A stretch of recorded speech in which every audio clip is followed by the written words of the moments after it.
On today's episode of Anish Thing, we're talking about affordable art. The space can be very confusing, it can be quite intimidating, and I feel even things like NFTs are adding more to that confusion. To make me and you understand the world of affordable art, I have Shivani with me on today's episode. Shivani is an arts professional based out of Mumbai and is the founder of the Art Insider, which does exactly this. It makes the world of art a lot more accessible for people like you and me who want to understand about art but don't know where to begin with. And we'll get talking to her right after these short messages. Welcome to the show, Shivani. Good to see you. Pleasure to be here. Good to see you too. So we met last week on one of the artworks in Yeah. Colaba. And that was really interesting for me to, just at least get started into the space. And I found your journey into this art space really interesting. So could you tell me a little bit more about that? Well, yeah, the art walk was a lot of fun. And for me, it's been really interesting to be in this space because what I started off with and what I, did as a career for almost 15 years was I was in the media. I used to produce content for broadcast platforms and OTT, and now I find myself in the art world. So really how, from that point getting to this has been a very sort of organic journey, I would say. I was always interested in the arts. I can't remember a time where I didn't engage with art, even as a child and as I sort of made my way through this media career. But I would say about 8 or 10 years ago, I started thinking about this really seriously because I would go to the art galleries and I would find them to be such interesting, engaging places, and some of the most beautiful spaces in the city, to be very honest. And I found myself wondering why more people aren't doing this, people like you and me, Oh, yeah. And, I slowly sort of started getting into the world of buying art. I don't want to use the word collecting, but buying art myself. And I sort of realized that there was nobody who was holding my hand through it, right? I'm not someone who is buying the master's work at like crores of rupees, right? But so who really is advising me and who's really kind of making me helping me make the right choice? So then I decided that the first thing I got to do is educate myself. I did a course from the Bhavdaji Art Museum in Bombay, Okay. which is a course on modern and contemporary Indian art and curatorial studies. And that's a really, really interesting course for anybody who wants to get into this space because you get access to the best art professionals in this country. Every week there's a different module. And you sort of understand the workings of the art world while also understanding the history of it, right? So that was really the key point. And then, Instagram played a very big role for me in this because I started to, like I said, I just wanted to share what I was doing and wanted to get more people interested in this, right? So I just started writing about places I was going, things I was seeing, from a very lay person's perspective. And somehow that, sort of connected with a lot of people who were on the outside of the art world, who were enthusiasts on the periphery, kind of wanted to understand but didn't know because I was writing about it in my own words, my own understanding. A lot of maybe the jargon that that Oh, people yeah. think comes with Absolutely. art wasn't really there. And somehow, it sort of gave me a space to connect with, again, a lot of people within the world and outside the world. So I just decided that I want to use this platform, and I want to use this next part of my career that, I was exploring to do something where I could get more people like us to connect with art, to get more people like us to kind of, enter the ecosystem, whether it is as just lookers, whether it is people who want to really understand it as an academic exercise, or people who want to buy eventually, right? So really, for me, I look at myself as anybody on the outside, but having now that experience of being part of this journey for a number of years, so that's really, sort of where Super interesting. yeah. And how long was this course that you did? It's a year-long course. I'm actually not sure whether the museum offers it anymore, and we'd have to really kind of check. I don't think it's sort of been there for the last year or so. Maybe they're going through some changes, but if it is, I really encourage people to do it. And why I kind of bring that up is because I feel overall, right, there are these avenues. There's also, an environment today that's, being created for people to kind of engage a little more with art. And I really kind of want people to understand that there are spaces that you can go to do this. There are spaces that allow you to kind of engage with it in a very interesting manner.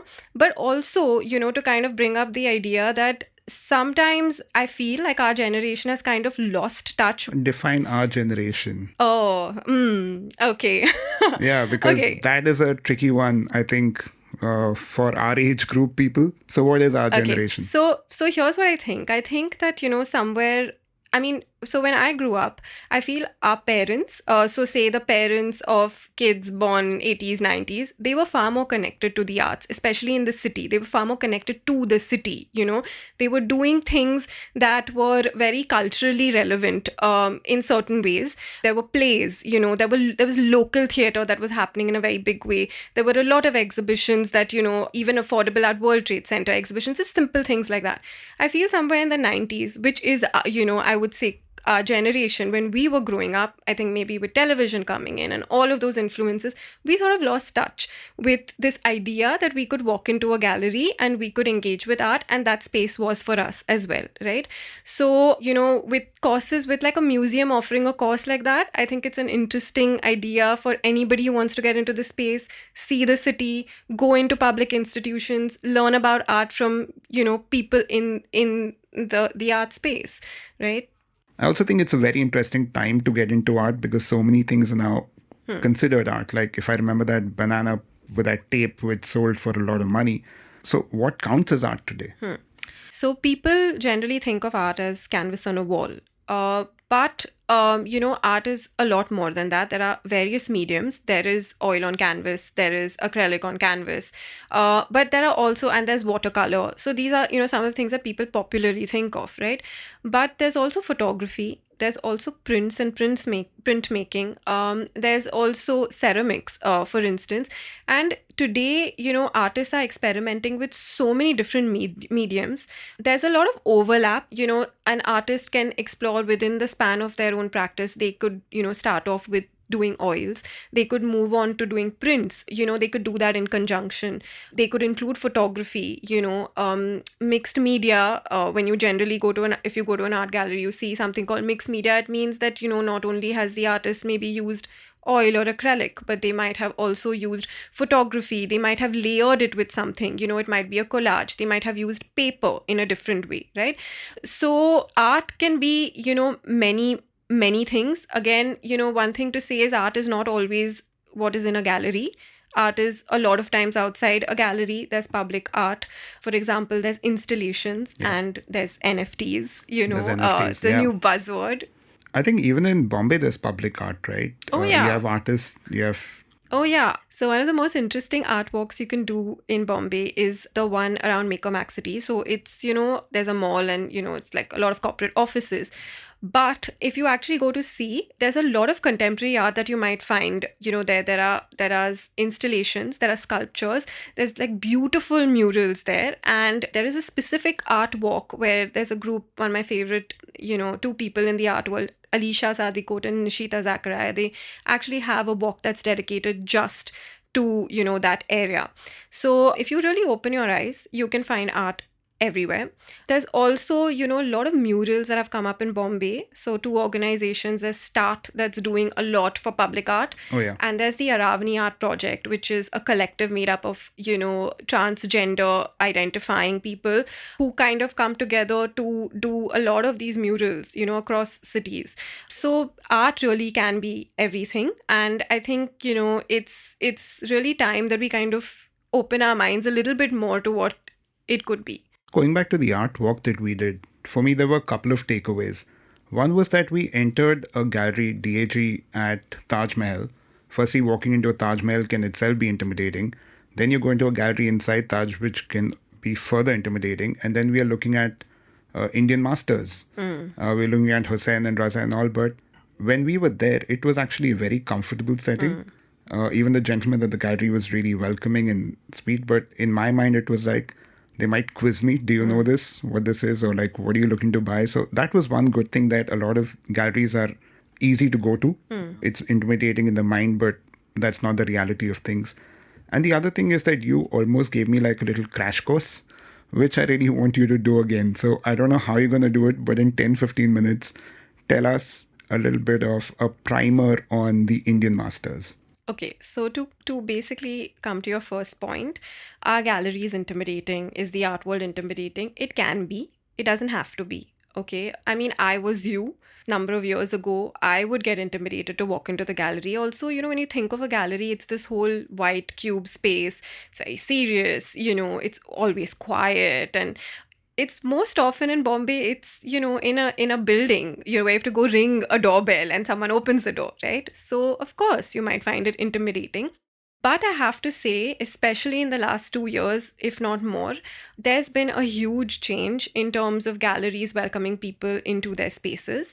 There are a lot of, sort of outreach, I would say. So there's a lot of ways in which galleries are kind of trying to get people into the door, different ways. So there's Art Night Thursday for people who are in Bombay. Every Thursday, the galleries stay, every second Thursday of the month, the galleries stay open up to 9 o'clock. And usually galleries shut a little earlier at 6 o'clock, right? So for a lot of people who go to work and, they want to kind of engage with art, this is a great time. Also, in conjunction with Art Night Thursday, there are art walks that are organized where either a gallerist or the artists themselves would, take you through their work. So there are two organizations who do this. There's Art Walks, which I mentioned earlier, and there's Cape Arte. And they usually put out like, a map kind of a thing where you can join them at any point and you can follow them to the galleries. So, galleries are doing things to welcome people. And yes, sometimes when you walk in, you may feel that, oh, am I supposed to ask this question? What if they kind of judge me?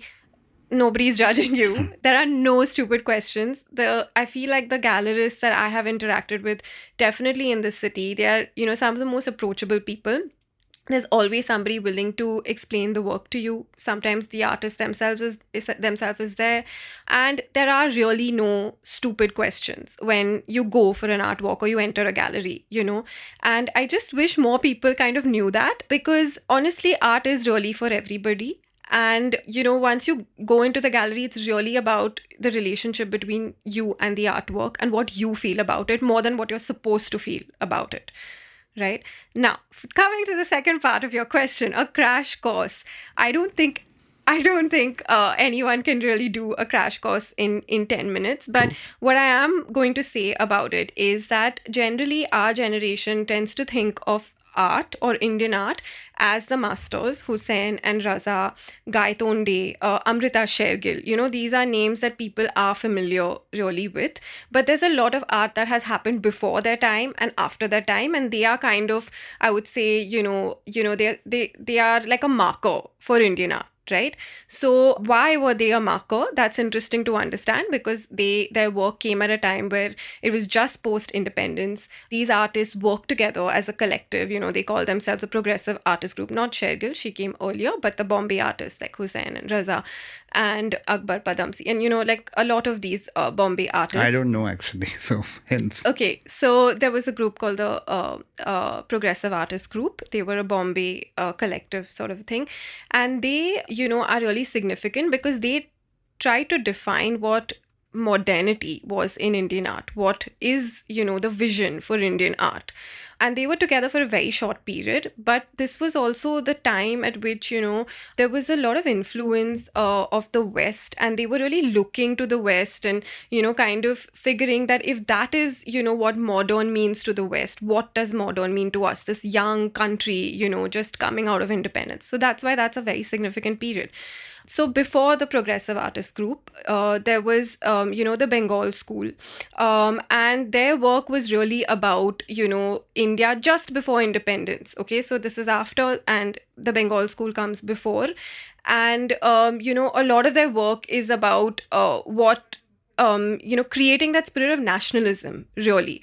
So to add to the fervor of a nation, sort of moving towards independence. Some of the most beautiful, works of Indian art come from this period.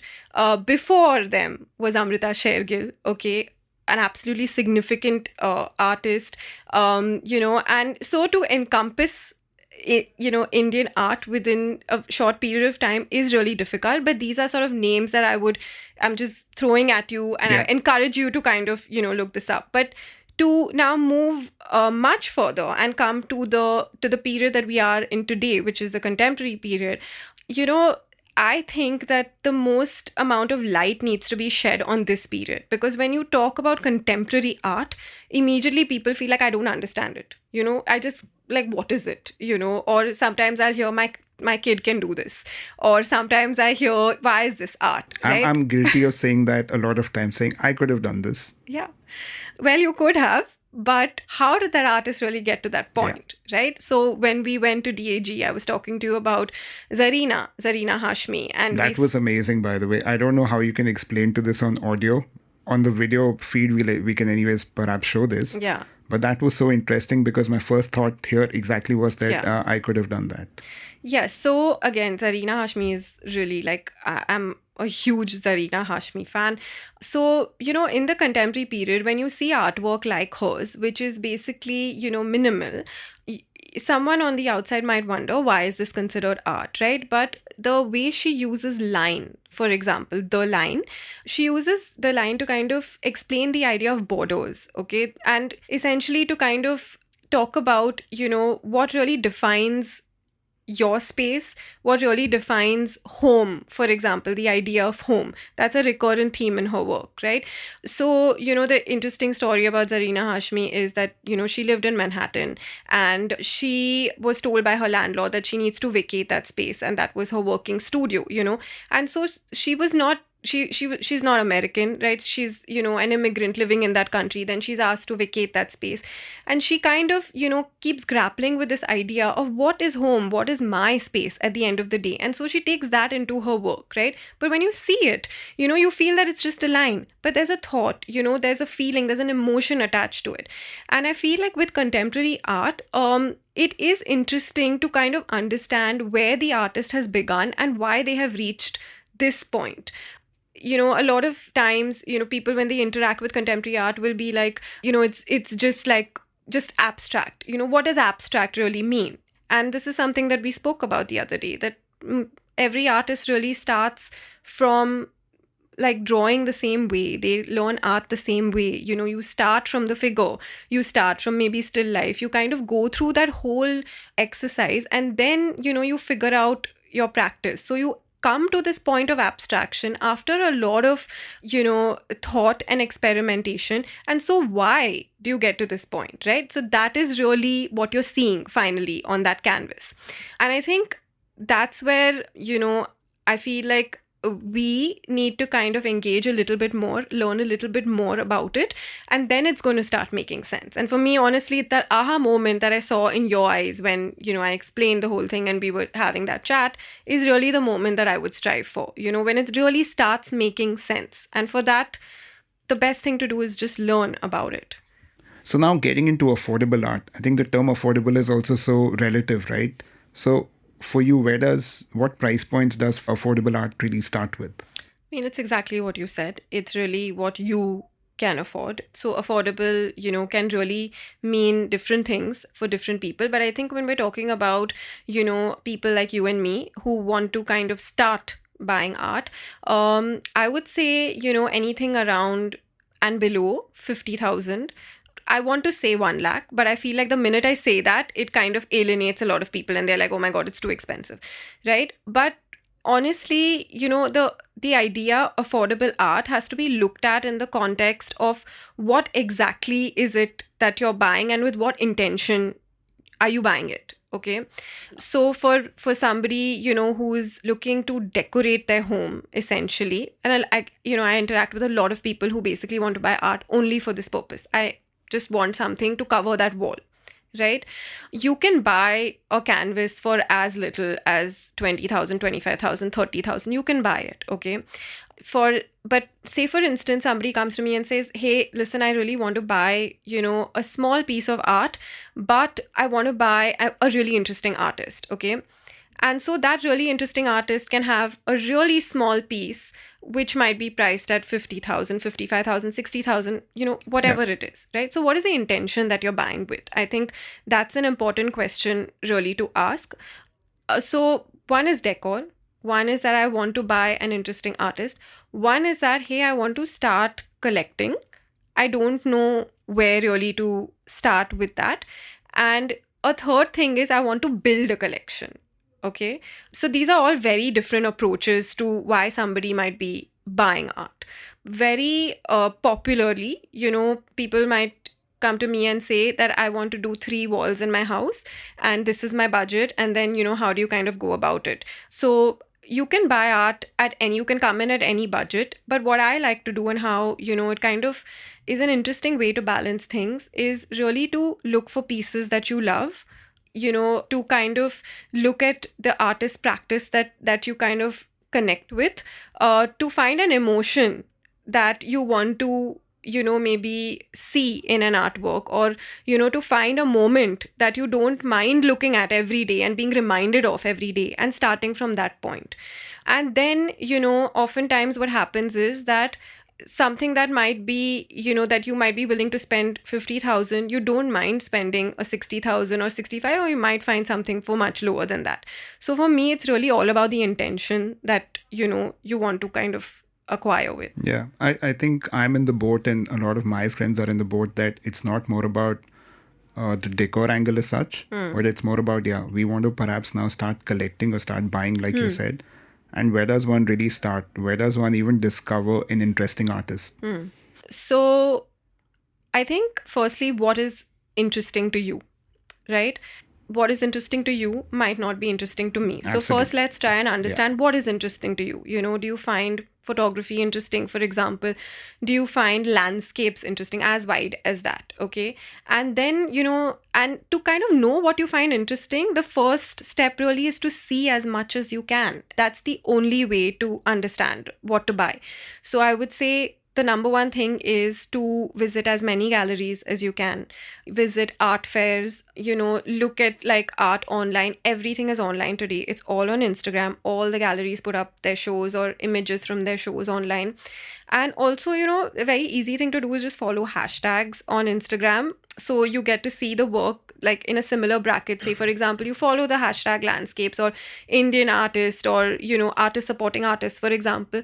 You'll just get to see a lot. And once you kind of go through that process is when you'll be like, okay, this is something that I like. This is the kind of art that I gravitate towards. These are the colors I gravitate towards, for instance, as simple as that. Or, this is the style or the medium that I kind of find myself engaging with the most. So that's, really the first step. One thing to mention here is that every event in the art world is free, practically. You can enter an art gallery, you don't have to pay anything. You can go on an art walk. Most of them are free. You want to attend an auction. There was the Christie's auction that used to happen in person, was free. Anybody could walk in. I want to go for one of those. Yeah, it's a lot of fun, actually. And just bid for the, sake. And then bid a lower amount so I can't yeah, you can win it. I mean, you can. It's just about like raising the paddle, right? So it's all free, and nobody knows this. It's a big secret. It's really interesting. You're talking about looking at stuff online, and as much as I do that, and I think Instagram must be the largest the time that gets my FaceTime on the phone. For me, at art fair, I found a painting called Banaras in Purple, and to me that just Manu Parekh, and that just spoke to me, and that was actually quite affordable. But when I looked at it online, or I showed it to a few friends in terms of pictures, that response just was not there. And I think that, for me personally, at least, it was that I think I'm the person who wants to see art in person before perhaps picking it up. There's nothing like seeing art in person. Honestly, going back to the art fair after 2 years of seeing art on your phone and on your screen was so refreshing.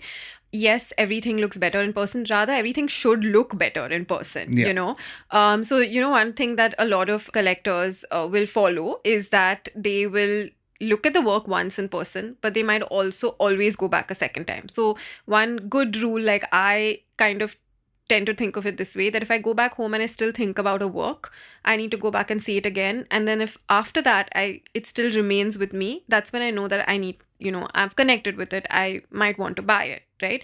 yes, things always look better in person, but again, another quick thing is that if you engage with the galleries, you talk to the gallerists, you talk to the artists, sometimes you can go and see the work at like a convenient place. They might even send it to you to have a look in person. You can set up a viewing time to see it separately. All these are options, and there's really no request that I have gone with where the gallery has said, no, it's not possible. Because ultimately, they do want somebody who loves the work to buy it, right? True. Yeah. So definitely see art in person. A good, like, maybe first step to do is to see it online and then to go back to it and see what you liked about it in person, right? You also spoke about different mediums, and I think that's the next thing I really want to understand. So we'll take a short break and we'll be back after these messages. Welcome back to Anish Thing. I'm speaking with Shivani about affordable art. Shivani, let's talk about different mediums. Okay, so to put it very simply, there is oil on canvas, right? So what is the medium? Let's just start with that. A medium is what the artist uses, a surface that the artist uses, to create art. So there's oil on canvas, oil paint on canvas. There's acrylic on canvas. There could be acrylic on something like linen. So you might change, what you're using, and you might change what you're using it on, right? So if you think about it like that, there are two things that sort of come together. There's watercolor that you generally might use on paper. There is charcoal, which you can, it's used for a lot of light, strokes and say drawings. Also, you can make it as intense as you want. There's pen and ink, to kind of add a lot of detail. There's something I spoke about earlier, which is mixed media, which is, where you kind of layer the surface differently. You might use paper, you might use, you might paint and then you might add something on it. You might detail it out with pen and ink, for instance. And so those are sort of, largely what you would call the painting mediums in that sense that a lot of artists use. But, one thing that I really think that, we should focus a lot on when it comes to affordable art is the idea of printmaking. And prints are often kind of confused with posters. Okay. So when someone says that I got like a Van Gogh print, it's a poster. Yeah. But printmaking is entirely different, right? So printmaking is a process in which you can acquire a print of a significant artist through a process. There are serigraphs and there are lithographs. There are woodcuts. There are different types of prints, basically, but these might be the most popular. And serigraphs, lithographs, woodcuts refer to the process that is followed, okay? So, for instance, woodcut is a very old process. It's being used by a lot of newer artists now, where a block of wood is taken and then it's etched upon the sort of design, if you want to call it, and then that's used to make a print, okay? And serigraph uses a silk screen. So Andy Warhol would use silk screen, do silk screen printing. And lithograph uses a stone. Okay, so these are just different processes, and why they're so interesting is because a lot of so there are prints. So you might get of the masters, like you might get a Hussein print or a Raza print, which is something that is done so that a lot more people can acquire that art. But there are artists whose careers are focused on printmaking itself. So they may not actually experiment with anything else, right? So there's a lot to kind of unpack in this space. And this is a great space to start with if you're talking about affordable art. So again, a lot of people I want a Raza print. I want a Hussein print. Okay, now how do you go about that? So you go to an authentic source who is a source who has either worked directly with an artist or the foundation, and they will have authorized prints of particular artworks. And what you need to look for in that is the edition number. So there'll be a number at the bottom of the print. Maybe it's an edition of 100 or 200 or 300. That means that only 300 or 200 or 100 of those prints have been created, and you're one of the people who will own that. So there'll be 1 of 100 or 2 of 100, etc. And so the lower the number of prints, the edition size, the more expensive, the more value it has, right?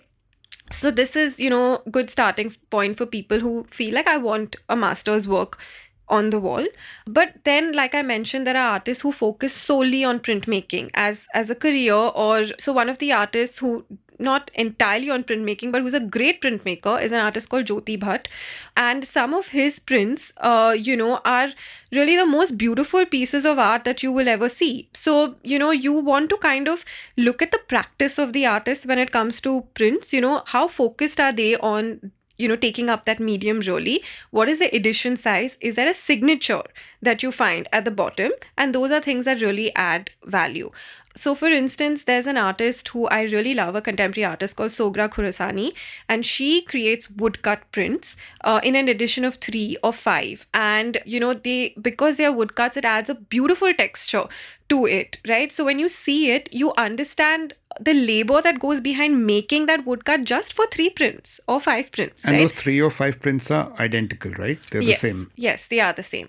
And so, Howard Hodkin, the artist, he kind of created prints which were edition prints, but he painted over them. And so not everything was the same. Got it. So there's just you really kind of need to look at the work as, just look at the work itself and then figure that out.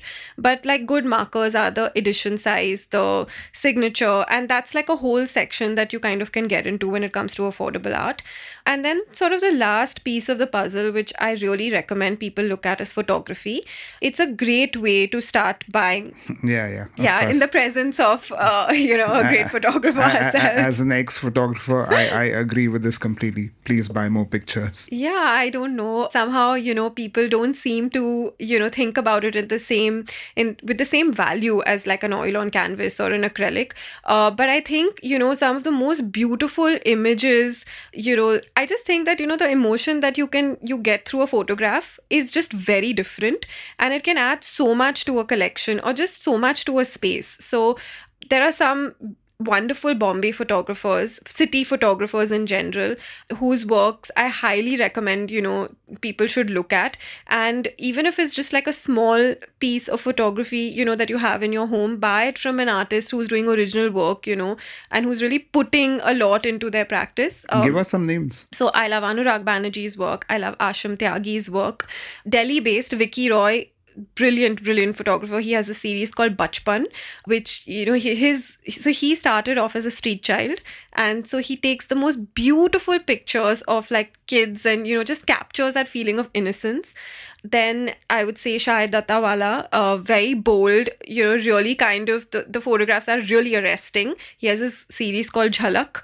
As you can see, I'm very excited about photography. Really and there's my friend Anshika Verma, who runs this great organization called Offset Projects in Delhi, and she focuses on the practice of bookmaking, which is brilliant. Artists' books are collectors' items. Everybody must buy them. So yeah, and then there's the great artist Dayanita Singh. She also makes book objects, and she has, a series called the Box series. I don't know if you've seen it, where so I have her Kochi box at home, which is a really fun little thing to have, where she took photographs around Kochi and then she put it in this box-like kind of structure, and you can keep changing the photographs as per your mood, right? So she calls it a traveling exhibition. And you can only acquire those works if you go for the exhibition. Oh, that's super interesting. Yeah. And then so you become a curator of the work in your own home, because you place it where you want to, you change it as you want to. So it's, just a fun thing to have. But also, she's a great photographer. So you're buying a very significant work at the end of the day. Yeah, I'm also really happy you brought up Anshika. Anshika is a very close friend of mine as well. Really? And we met at the Kumbh Mela. Both of us were shooting. I'm forgetting the year. It was one of those Mahakumbhs in Haridwar. And that's how we met. And of course, I really love what she's up to. She was there at Art Fair as well, of course. Yes. Okay, I think the biggest buzzword that I've been hearing recently, NFTs. Let's get to know NFTs a little bit better, because I think there's so much confusion around that space. Okay, so NFTs are basically non-fungible tokens, so basically a fungible token is something that you can exchange for equally, while an NFT, non-fungible, means that you can't exchange it equally, right, for the same value. So that means an NFT is a unique proposition. So why NFTs have become so popular in the art space really is because it opens up a lot of doors in the art world that were closed for a very long time, okay? So the first most significant thing is that digital art was not really seen in a lot of galleries and in museums, etc. It had its own space. Whereas now, with the coming of NFTs, digital artists are being legitimized in a way. I hate to say that, but they have now their own very valid space. Okay. The other real thing, with NFTs is that it's basically like a shift that is kind of happening everywhere, but also in the art world. So I like to kind of, compare it to when we went from like a Nokia phone to a smartphone, right? And we didn't understand any of this apps, in fact, or like, even any of the technology that comes with this kind of shift, right? But so it is really like a different space, and it's a more interesting space where a lot more can happen while coexisting with the traditional art world. Okay, so there is no taking away. It's not like NFTs are replacing art on the wall. It's an additional space, an additional stream of revenue. So for me, NFTs are very interesting because they kind of, from a collector's point of view, they add one more dimension to what constitutes as art. Okay, from a artist's point of view, they're interesting because artists can have now a hold on their work, hold on the revenue stream that their work is generating. And so I feel that it kind of gives them more creative, like a more creative freedom in that sense, where they're not really worrying about how much is my work selling for today, but they can think about, okay, this might sell for a lot more tomorrow. Okay. However, when I'm saying this, I'm functioning in a very idealistic space of mind, right? So very quickly, NFTs are enabled with what is called a smart contract. And within that smart contract is written where it's like a contract that you and I might have on paper, but it's a smart contract written on the NFT digitally, where it says that if, Aneesh buys my NFT today, but Aneesh decides to sell it to a third person tomorrow, me, Shivani, as an artist, gets X amount of revenue for it. Okay, so this is amazing for artists. So this is going on the blockchain. This is going on the blockchain. Blockchains, again, the most popular is Ethereum, and I mean that's fine. Yeah, whatever okay. Blockchain. Yeah. Yeah. Okay. So it's great for me as an artist. Okay. However, like I said, this is just an ideal case situation because what is really happening is that people are buying the NFT, but there are no secondary or very little secondary sales that are really happening. Okay. Secondly, a lot of people who are buying the NFTs are the crypto guys, really. Okay. So it's like more of like the crypto collectors kind of trading kind of space. But art collectors are slow to sort of get into this game. So there's a lot of trading that's going on, but are like very significant NFTs being bought and sold twice over so that the artist gets revenue? Not really. Okay. So for me, really, the most interesting thing that NFTs can add to the art space is what they can do for institutions. Like I mentioned, a lot of these doors were closed earlier for artists where they may not be in galleries, they may not be in museums. But, if great big museums, great galleries are now looking at NFTs, you can really kind of champion the work of artists who are who are marginalized in a certain way, whether it's racially, whether it's culturally, whatever it is. This kind of is a way and should be a way that you get their work into large institutions. Also, like we were talking about the other day, a lot of the great museums are funded by people, who have a certain ideology. Yeah. And so then you don't kind of get to see the work of different kinds of people, right? And you're dependent on that funding. So say, for instance, a great museum releases an NFT as an additional revenue stream of a particular work or a set of works, right? They manage to get a revenue out of it by loaning out those NFTs, by selling those NFTs. And then they are not dependent on that primary problematic source of revenue. So again, I function in an ideal world where NFTs, is there like for the good of the art world, but really that's their potential and that's what they should be used for. Are there any bigger museums actually taking a step in this direction? Yeah, so I know there's like Van Gogh's NFTs that were released like I think just about a month or so ago. But whether it's this line of thought, not entirely sure on it. Again, like culturally, it's interesting because, say now the Van Gogh Museum releases these NFTs and they loan it out to a museum in India, or they loan it out to a museum, in any part of Asia, for instance, where the larger population may not have been able to see those works at all, and then you kind of have an exhibition digitally where you can actually experience those works, you can interact with them. And what does that do to people who don't traditionally interact with art? What does that do to people who will never get a chance in their lifetime to see these pieces of art, right? So I think, that's really where it should be heading. Yeah, I think that's super interesting. And any interesting Indian artists that have minted NFTs? Okay, so I don't know if you've heard of the artist Raghav Kakkar is, what he goes by. I'm going to quickly refer to this, where he created an NFT called La Petite Mort, which is part of something called the Orgasm Project, where he mapped his brain waves with the help of scientists so his brain waves were mapped when he was in the midst of an orgasm, and that's sold as an NFT for apparently $94,500. It's about 74 lakhs. Yeah. See, now this is my question. Going back to that thing that people would say with art, my kid could do this or I could do this. I could also do this.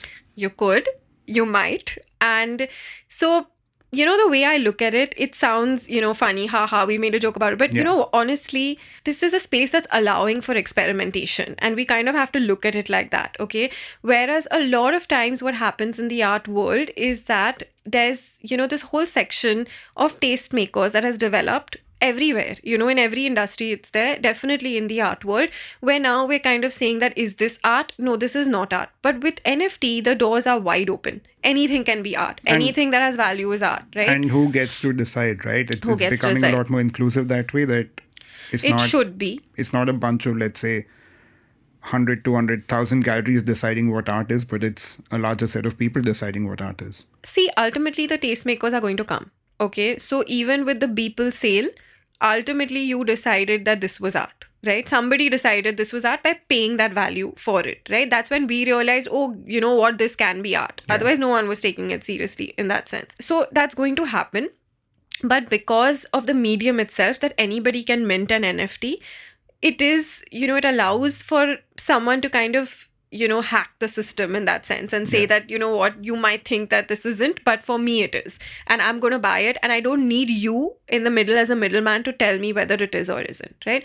So that's the way it should stay for the most part from a artist's perspective. It should be a free sort of environment for an artist to experiment with that part of his practice. For a buyer or for somebody who might, ask me, what NFT I should buy, you should really just follow. There are certain rules and you should be smart about it, because ultimately you're putting your money down there. So there are just the same rules that you might follow when you're buying a piece of art, which is, what is the artist's practice? How much, what is the experience that the artist has had? Has their work sold before, or has it sold in the secondary market? Like, has it sold twice over, for instance? And what is it that you like about the work? How do you connect with it? So those rules still apply as a buyer, but for an artist, it's free, the environment. Yeah. A little shameless plug. If you go to OpenSea, which is where you can buy a lot of NFTs, and you search for Bhasin, that is my name, Bhasin, might find some cool NFTs. Yeah, Aneesh has already tried to sell me his NFTs. Yeah, of course. I'll try and sell it to anyone. Coming to some mistakes people might make getting into this space, right? Any things to be aware of? The NFT space? Affordable art in general. See, nothing is really a mistake. If you follow what you like, if you follow what you connect with, there's nothing that's a mistake. Because ultimately, if it's hanging on your wall and you kind of like to see that every day, it's not going to be a mistake. But I would say, one thing that is very interesting to kind of understand, and one should take the time to, is to understand what price really means. Okay.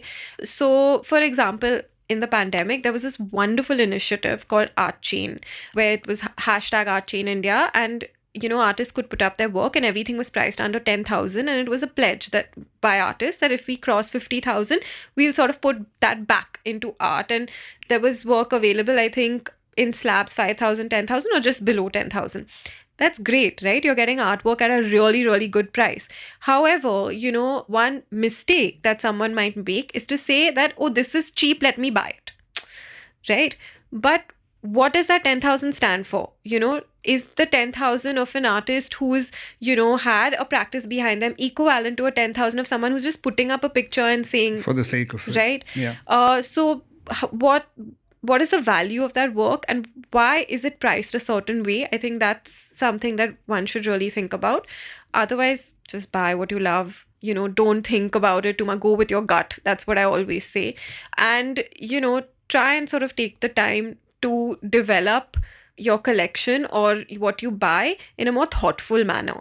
I always kind of see if the art is something that's if I can kind of support an artist who may not have got enough of the limelight on them in a certain way. I always maybe somehow the way I am going, I'm just buying a lot of women artists. It's just something that's happening naturally. I'm gravitating towards that.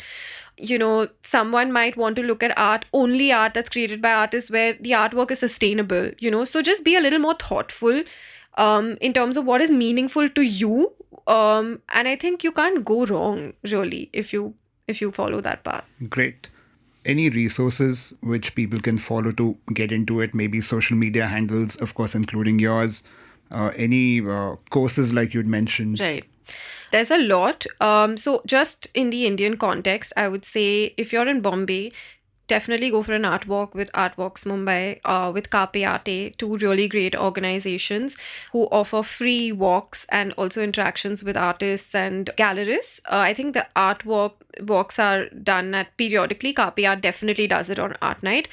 So those are two. I would say do the courses, do a short course with Sotheby's or Christie's. Even just a 2-week course, in like modern or contemporary art is a great start.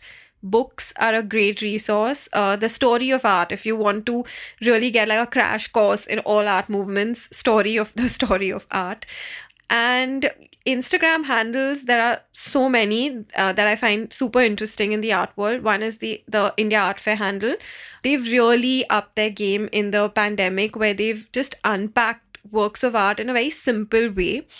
And then I would say one of my favorite Instagram handles is Lamp Glow, which I told you about the other day. Yeah, Deepthi Shashidharan, she writes about history so interestingly, really connects a lot of different things to give you a very studied picture.